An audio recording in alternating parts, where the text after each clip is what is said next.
Assalamualaikum warahmatullahi wabarakatuh. Perkenalkan, saya Sandra Yuning Pangesti, nomor absen 36 dari kelas 11 MIPA 1.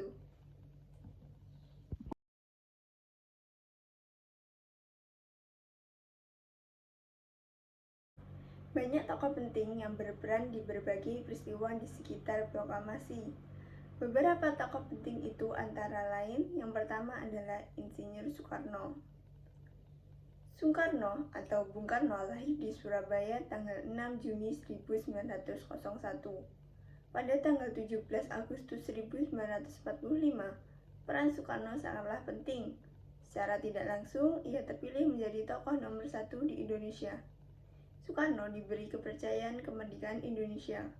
Oleh karena itu, Soekarno dikenal sebagai pahlawan proklamasi. Yang kedua adalah Dr. Andes Mohatta. Beliau dilahirkan di Bukit Tinggi tanggal 12 Agustus 1902. Sejak menjadi mahasiswa, ia sudah aktif dalam perjuangan kemerdekaan Indonesia. Mohatta melibatkan diri secara langsung dan ikut andil dalam perumusan teks proklamasi. Ia juga ikut menandatangani dan mendampingi Bung Karno dalam pembacaan teks proklamasi. Beliau juga ikut sebagai pahlawan proklamator. Yang ketiga adalah Ahmad Subardjo. Beliau adalah tokoh yang mengakhiri peristiwa Rengas Dengklok. Sebab dengan jaminan nyawa Ahmad Subardjo, akhirnya Insinyur Soekarno, Mohatta, dan rombongan diperbolehkan kembali ke Jakarta.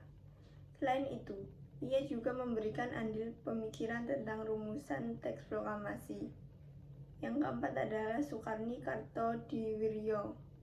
Beliau merupakan pelopor penculikan Soekarno dan Mohatta ke Rengas Dengklok. Ia juga mengusulkan agar teks proklamasi ditandatangani oleh Soekarno dan Mohatta atas nama bangsa Indonesia. Beliau juga memimpin pertemuan untuk membahas strategi penyebarluasan teks proklamasi dan berita tentang proklamasi. Yang kelima adalah Sayuti Melik. Beliau berperan dalam pencatatan hasil diskusi susunan teks proklamasi. Ia mengetik teks proklamasi yang dibacakan Soekarno dan Hatta. Sejak muda, Sayuti Melik memang sudah aktif dalam gerakan politik dan jurnalistik. Yang keenam adalah Burhanuddin Muhammadiyah. Beliau merupakan tokoh yang berbakat di bidang jurnalistik. Pada peristiwa proklamasi, beliau menjadi wartawan yang terkenal. Sewaktu perumusan teks proklamasi, beliau melakukan banyak kontak dengan pemuda. Ia salah seorang pemuda yang ikut menyaksikan perumusan teks proklamasi. Ia juga berperan dalam upaya penyebarluasan berita proklamasi kemerdekaan Indonesia. Yang ketujuh adalah Latif Hendraningrat. Beliau berperan sebagai pengibar bendera merah putih yang dibantu oleh Suhut Sastrokusumo.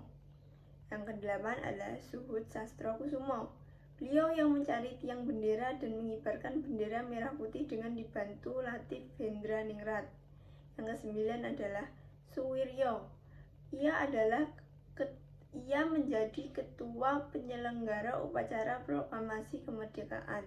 Oleh karena itu, ia sibuk mempersiapkan segala sesuatu yang diperlukan. Yang ke-10 adalah Dr. Mawardi. Beliau bertugas dalam pengamanan jalannya upacara proklamasi kemerdekaan Indonesia. Oleh karena itu, ia menugaskan anggota barisan pelopor dan peta untuk menjaga keamanan di sekitar kediaman Bung Karno. Yang ke-11 adalah Sultan Syahrir. Beliau termasuk pemuda yang aktif untuk ikut mendesak Bung Karno dan Bung Hatta agar segera memproklamasikan kemerdekaan Indonesia. Yang ke-12 adalah Frans Sumarto Mendur. Beliau merupakan tokoh wartawan yang ikut membantu pelaksanaan proklamasi kemerdekaan Indonesia. Yang ke-13 ada Syahrudin.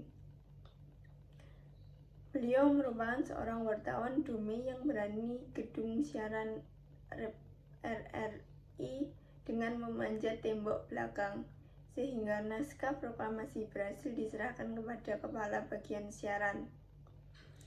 Yang ke-14 adalah Wus dan Yusuf Ronodipuro.